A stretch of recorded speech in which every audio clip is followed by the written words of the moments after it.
Jack, I think you've coined a new term that I really like, the everything shortage. It seems the only thing we got too much of is hand sanitizer. Yeah, I mean, let's start where I know it's hitting you hardest, Jack. Chicken sandwiches, right? Chick-fil-A has had a sauce shortage. Burger King has had some pickle problems. Chicken breast prices have soared this year. Look at home building. I ordered a fridge. They said no sooner than 6 months, no matter what configuration you buy it in. I spoke this past week with a guy who supplies fridges. His name is Mitch Hires at Construction Resources down in Decatur, Georgia. He says he's getting calls from people saying, hey, we went to college together. Can you get me a fridge? And he's telling them, I can't help you. And by the way, he's building a second house down in Florida and he can't get furniture. He ordered it in February. It's going to take him until maybe September to get his hands on furniture. So, it's just, and then you've got like semiconductors. When you got a shortage of semiconductors, it affects everything, iPads, trucks. Some dog food is hard to find, chlorine for pools. It's all over the place. Everybody went out to get puppies during the pandemic, and then they bought too much dog food.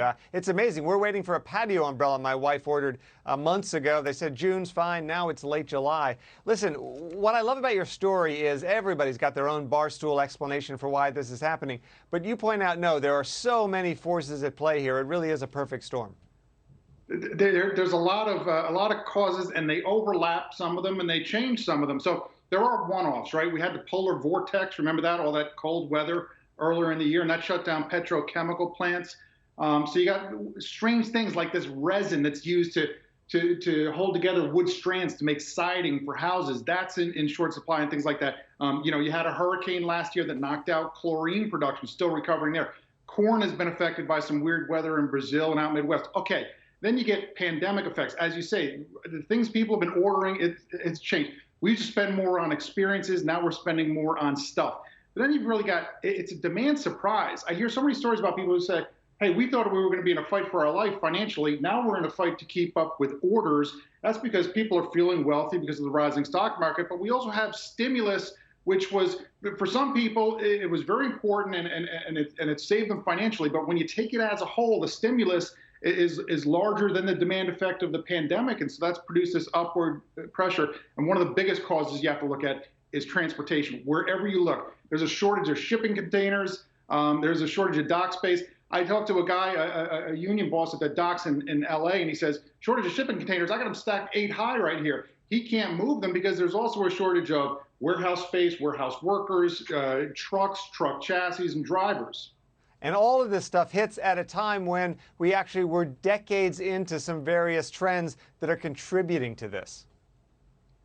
Just-in-time manufacturing. Yeah, it's a virtual, digital, lean, asset-light sharing economy. And it's been wonderful for profit margins, but maybe we got a little bit too far. There was a survey last year of supply chain managers, and a meaningful minority of them, more than 40%, said maybe we've gotten too lean. Maybe we need to. And if you look, you can look at the numbers, like fixed assets in America. They're the oldest they've been since the 1960s. So we probably need more capital investment. We probably need, people are talking now, they're saying, all right, forget about just-in-time manufacturing. Let's do just-in-case manufacturing. We need a little bit of a cushion. Beverly, jump in here. So while the dearth of pickles is a real problem, Jack, I want to know what this means for investors. What stocks should we be looking at? What companies could benefit? Let me be clear, Beverly. Cucumbers are fine, and brine is fine. It's the jars that are causing the pickle problem. I hope it's going to be squared away soon. But to your stocks, I think you need more CapEx. You need more capital investment. There's going to need to be more building of factories and infrastructure.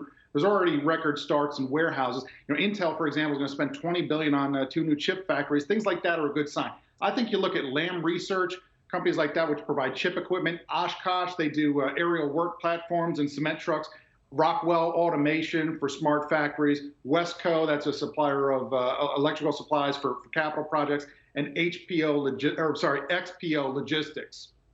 Real quick, Carlton, I think I can tell you're getting impatient. I was looking at you there.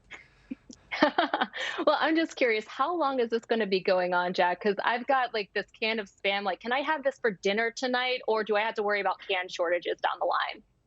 I thought you were going to say, how long is this going on, me talking? But the shortage you're talking about.